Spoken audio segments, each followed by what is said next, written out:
Hello, my name is Brandon, and welcome to Retro Reactions, a place where I experience amazing music from the 70s, 80s, and 90s for the very first time. And today we're going to be traveling all the way back to 1974 to listen to Journey to the Center of the Earth, the full album by the amazing Rick Wakeman.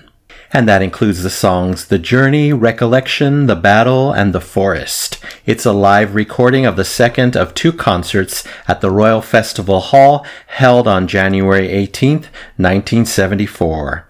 Based on Jules Verne's 1864 science fiction novel of the same name, it tells the story of Professor Lidenbrook, his nephew Axel, and their guide Hans, who follow a passage to the Earth's center. Rick Wakeman performs on various keyboard instruments along with the London Symphony Orchestra, the English Chamber Choir, and other musicians for Rick's band. Actor David Hemmings narrates the story live. During the sold-out shows, projections of the 1959 film of the same name were shown.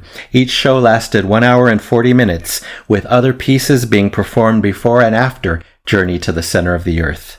Rick missed the after party due to exhaustion and was driven home while he slept. I can only imagine. 2 long back-to-back intense shows in one night? Amazing. Despite technical problems in recording and other delays, the album was a success and was well received by the public and some critics. It hit number 1 in the UK, number 2 in Canada and Australia, and number 3 in the US. It has sold 14 million copies worldwide. In 1999, Wakeman released a sequel titled Return to the Center of the Earth. In 2002, the deleted music from the original performance was released. And in 2012, the entire piece was re-recorded and toured. And one more fun fact, Rick Wakeman also performed the entire piece just 9 months ago at the London Palladium. Really cool. Anyway, excited for this long musical journey. Rick Wakeman is the master. I love his keyboard skills and just excited to hear everything this has to offer, including all the other elements, the orchestra, the choir, the musicians, etc. Anyway, if you're new here, welcome. Don't forget to hit that subscribe and like button as well as the notification bell to join the Retro Reactions community where it's all amazing music all the time. Here we go.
set off with their guide to reach the mountainside.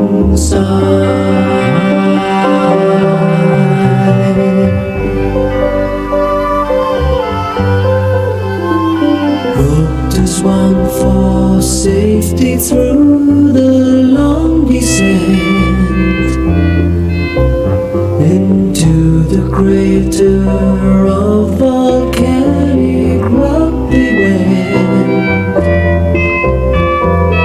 Look up from our telescopic lamp, one star for us to share. We continue on our prayer.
Imperceptibly passed from reddish-brown to bright yellow, their way lit by crystals appearing as lighted globes.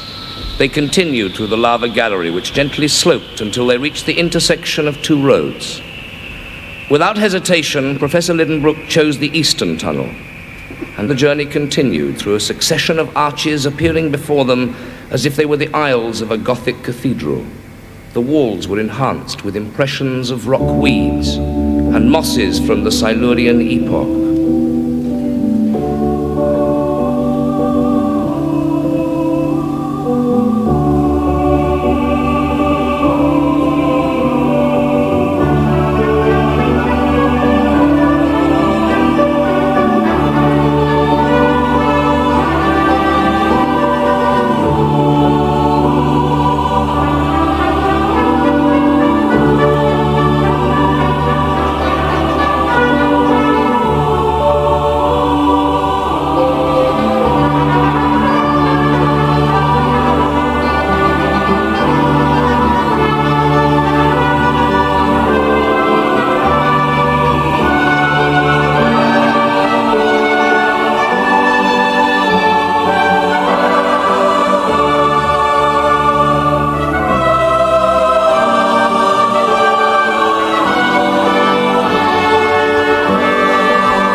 The eastern route they had taken had come to a dead end. With 3 days' walk back to the fork to find Arne Saknussum's original route, they found their water rations were limited to 1 day.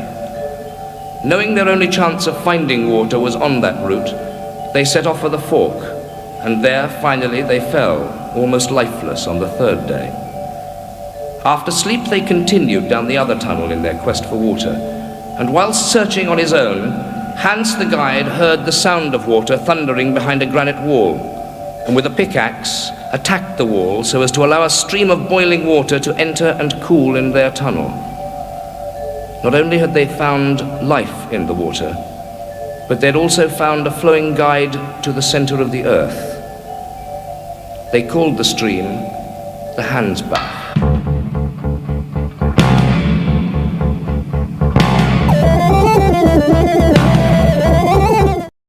Wow, very intense already. I expected that. We get a big, booming, epic start. Really nice. It's really striking to hear the full choir and orchestra combined with Rick's spacey keyboard sounds. That was a really nice mix.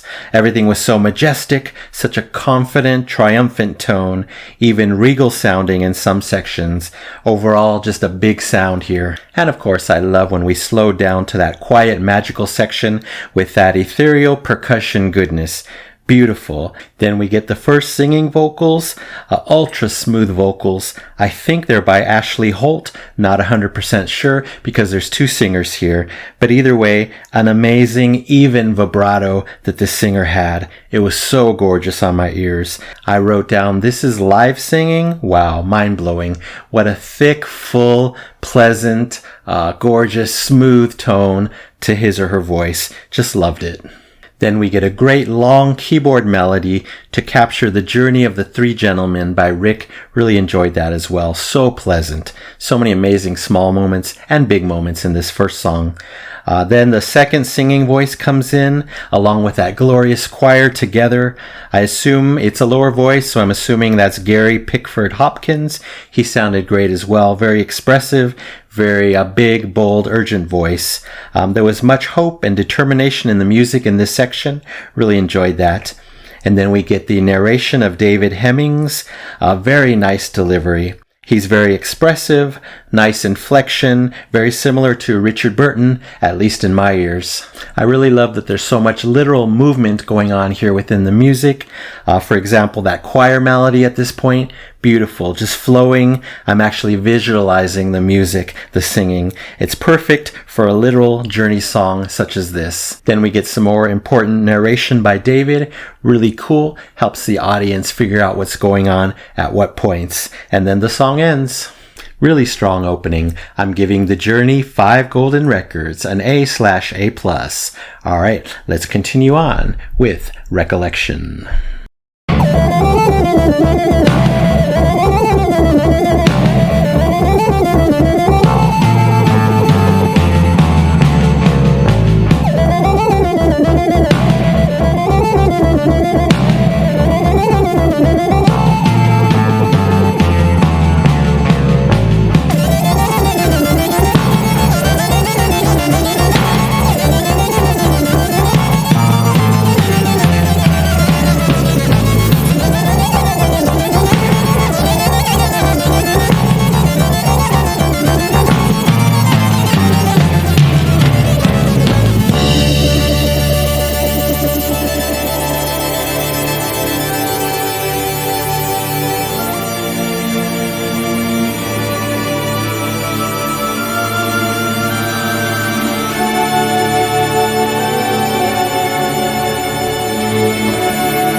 Replenished with the water, the journey continued with haste, but somehow they find themselves separated. Professor Lidenbrook's nephew Axel found himself alone. His mind was seized with unparalleled fear, and he saw memories of home flashing before him. His fiancée Grauben, his house and friends in Hamburg. He saw hallucinations of all the incidents of the journey.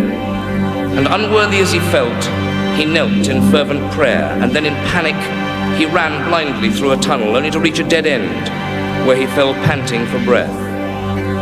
In the darkness he cried. Voices, voices, voices. He heard voices. He heard his uncle's voice.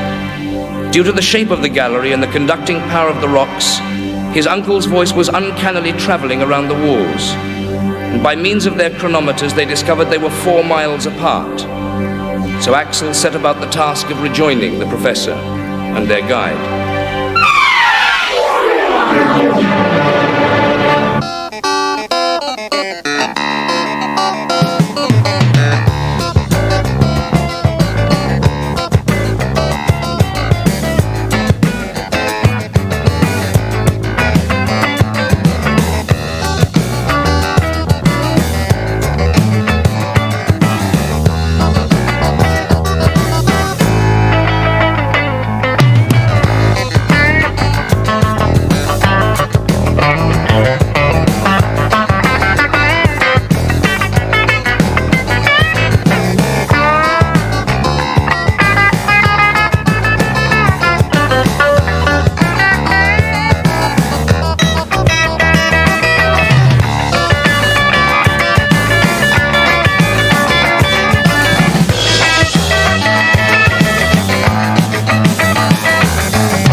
of a life on earth go flashing past, of home of Grogan, friends of whom he's seen his last,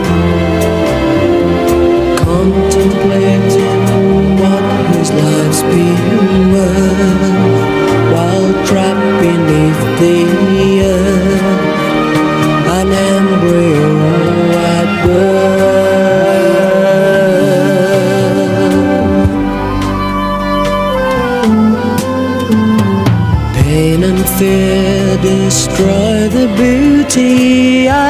scene of caverns where no other man has ever been. Slowly Reanipa holds me as my grave, while final bow I wait, a life too late to save.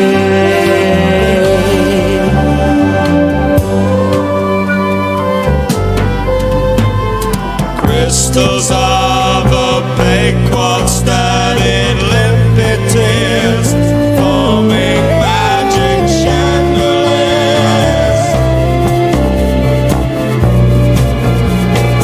Light in blistered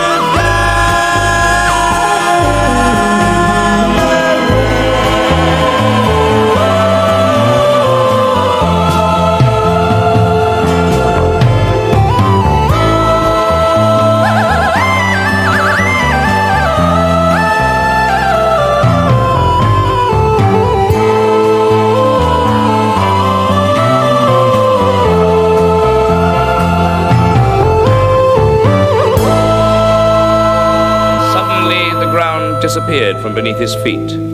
He fell down a vertical shaft, his head hitting a sharp rock. He lost consciousness. On opening his eyes, he found himself with the professor and the guide. And looking around him, he saw an ocean stretching as far as the eye could see, a giant forest of mushrooms, a line of huge cliffs, and strange clouds hung overhead as he lay on a deeply indented shore of golden sand strewn with shells. For a moment he thought he was back on the surface of the earth, but he soon realized that they had reached a world within a world.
So we start song 2, Recollection, with some very harsh keyboard melodies and these pounding drums and bass. Really uneasy feeling there. It only lasted about a minute, but it sure was striking. Then we go back to more ethereal, heavenly, musical treasures for my ears. Wow, I love the inclusion of the harp and the French horns, one of my favorite orchestra instruments of all time. Just to take me over the edge there was so gorgeous. There was definitely touches of darkness here and there for variety, and made for such interesting music. We get some more urgent narration by David. Again, literal movement around the space. Rick was holding one note or one chord, but it was actually panning, moving back and forth within the space. Really, really cool. Then we took a humongous turn. We got super funky. Wow, I did not expect that in this album at all. It was very 70s, very groovy, just such a clash, but I was there for it. And it was a nice opportunity to let the guitarist shine. He was going crazy by the end, doing all kinds of fast things. Really cool. In this album, I love that I never know, what instruments or sounds are coming next. So much variety here. And then we get more harp, flute, and French horn. Of course, I'm in heaven hearing those instruments. Just bring them on. We also get more of those ethereal vocals, again by Ashley, I believe. Really nice.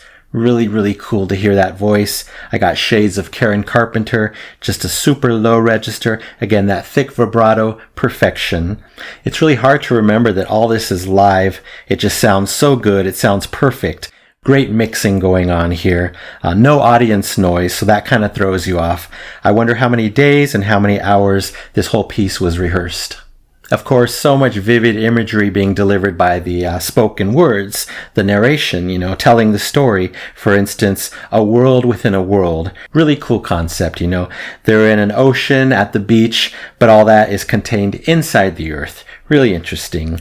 By this point, we were getting these huge brass melodies. Really cool. There was some chaotic sounds going on. Again, so much variety. An overload of what's happening here musically, and I love it. That whole last 1 or 2 minutes, just simply gorgeous instrumentation through and through. Beautiful, long songs, so much diversity. I love this one. It's getting the Epic Platinum Record Award for Recollection. All right, on to song 3, The Battle.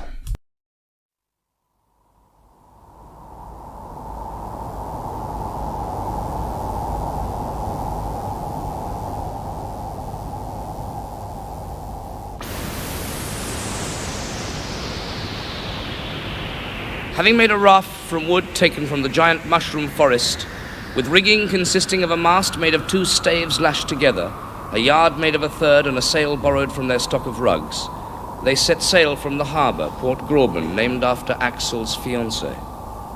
With a northwesterly wind propelling them along at about 3 miles an hour, silvery beams of light, reflected here and there by drops of spray, produced luminous points in the eddy created by the raft. Soon all land was lost to view. But 5 days out to sea, they witnessed a terrifying battle between 2 sea monsters, one having the snout of a porpoise, the head of a lizard, and the teeth of a crocodile, an ichthyosaurus, and the other, the mortal enemy of the first, a serpent with a turtle shell, the plesiosaurus.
Cumulus clouds formed heavily in the south, like huge wool packs heaped up in picturesque disorder. Under the influence of the breezes, they merged together, growing darker, forming a single menacing mass. The raft lay motionless on the sluggish, waveless sea, and in silence, they waited for the storm.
For 4 days the storm had raged as they clung to the mast of their raft for safety.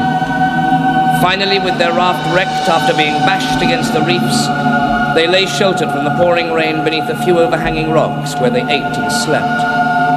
The next day, all trace of the storm had disappeared, and what remained of their stock seemed intact.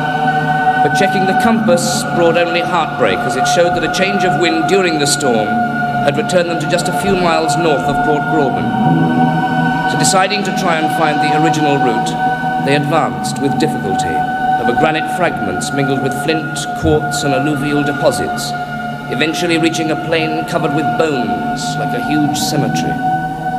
A mile further on, they reached the edge of a huge forest made up of vegetation of the Tertiary period.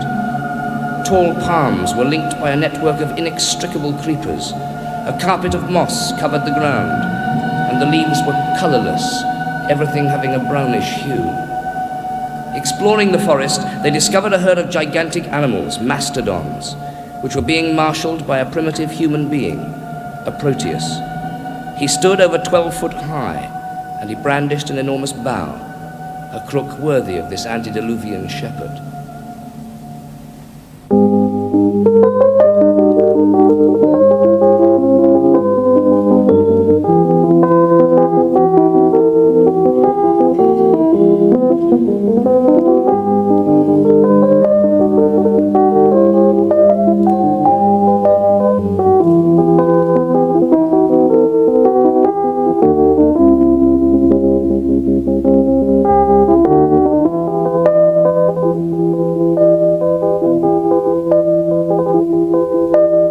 Journey on through ages gone to the center of the earth, past rocks of quartz and granite which gave Mother Nature birth.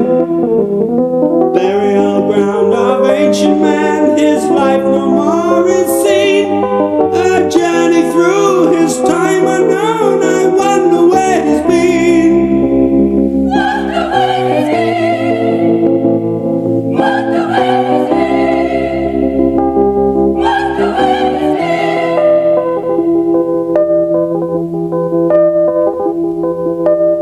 The shore now gone behind the hill, the forest in our sight.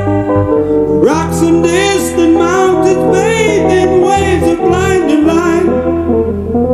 Forest from a far gone time, no living man has seen. A private prehistoric world for you and I, a dream. Wow, The Battle, another crazy intense song. I love that synthesized wind sound happening in the beginning during the narration was just simply amazing to hear. A nice break in the song for sure. We get a simple harpsichord, I believe it was, to start the music. Then we get this bold, fat synth melody to come in and dominate the space. Wow, Rick was having so much fun here. More groove and funk going on in this one. And if I didn't mention it before, the bassist, Roger Newell, absolutely incredible throughout these first three songs. I just love everything he's doing. It's very, very apparent, and kudos to him. More chaos and unexpected twists and turns in this section. I think Rick was really experimenting with his key instruments. It must have been such a fun and rewarding experience for him. And this whole performance must be amazing to watch with my eyes. I'm only listening now. I don't know if it's been captured on video, but must be absolutely incredible to see and hear it at the same time. There was synth here, there, and everywhere. I'd been missing the strings. I think we hadn't heard them since the beginning of song 1. So they came in at one section. That equals heaven for me, of course. It really feels like music you'd hear in the mysterious, chaotic center of the earth. Then another cool down section. We get this gentle electric piano that lasted for a while.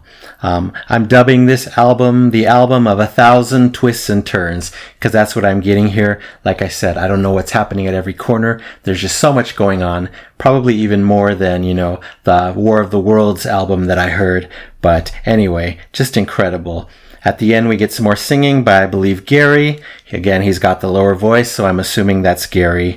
A really unique voice for sure, very memorable and suited for rock for sure. As I keep saying, lots to enjoy here. Not my favorite of the three, so I'm going to rate this one 4 golden records, an A- for The Battle. All right, on to the final song, The Forest, the conclusion, the resolution. Let's see what it has to offer.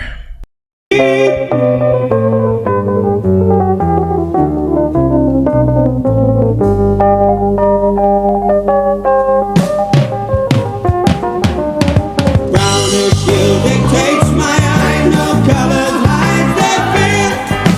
Flowers faded, dull and cold, now bleached by atmosphere. Creatures twisting under trees, huge monsters soaked with rage. Hidden deep below our earth, a frightening bygone age. The shepherd came now long extinct, a huge primeval man. The 3 men filled with disbelief just turned out one and ran.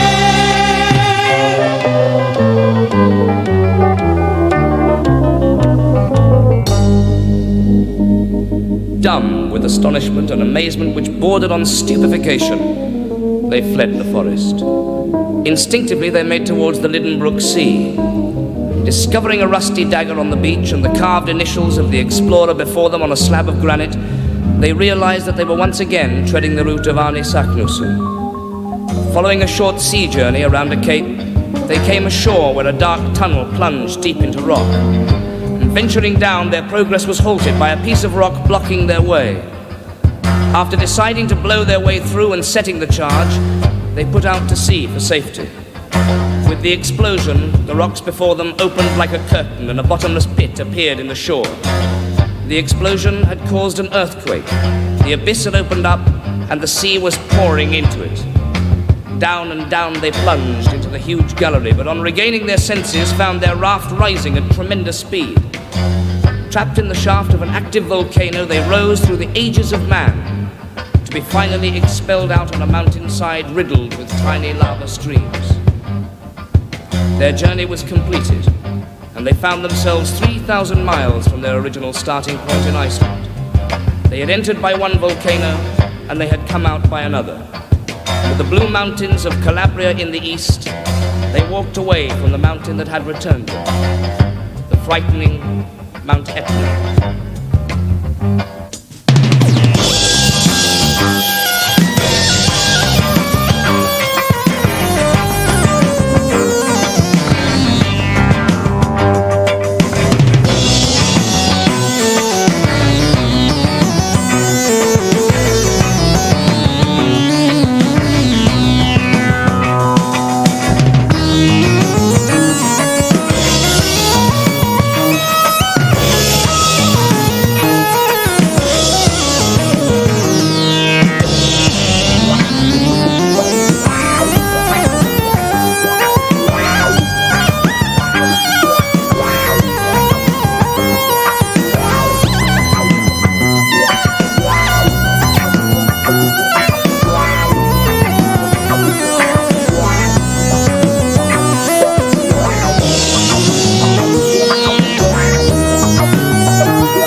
Wow. Okay, song 4, The Forest. It starts with a continuation of Gary singing and the choir's parts. Really nice. Then more narration, kind of telling the conclusion of the story. It's interesting how they went into the volcano in Iceland, I believe, and exited unwillingly in Italy, 3,000 miles away. Pretty cool. Then we get this groovy to the max synth melody for a while. Really, really intense. A feeling of, hail, they've been saved. That's what I got out of that. During that section, I loved the panning left to right, funky wah-wah guitar. Really, really cool. Really, really cool sounds. Again, the movement and the music throughout the whole album. Really nice. Then a really nice surprise, a familiar piece of music. The famous excerpt from In the Hall of the Mountain King. Really cool. It kept speeding up. It kept increasing in intensity. The drama was increasing. And I just kept thinking, how did Rick's fingers not get cramped up that night? So much intense playing. Again, he did 2 shows back to back. Incredible. Then we were at about the halfway point, and I thought, is this the grand finale starting? I felt the music building slowly. I just knew something big was coming. The music in that whole ending section equaled relief and victory. Those are the 2 words I got from it. That whole ending section, just oh my. Lush, gorgeous instrumentation. What a gift to me. It got me emotional. Everything was firing on all cylinders. There was strings, there was horns, brass, drums, percussion, piano, that amazing booming timpani. Yes, yes, yes. I was loving every second of that.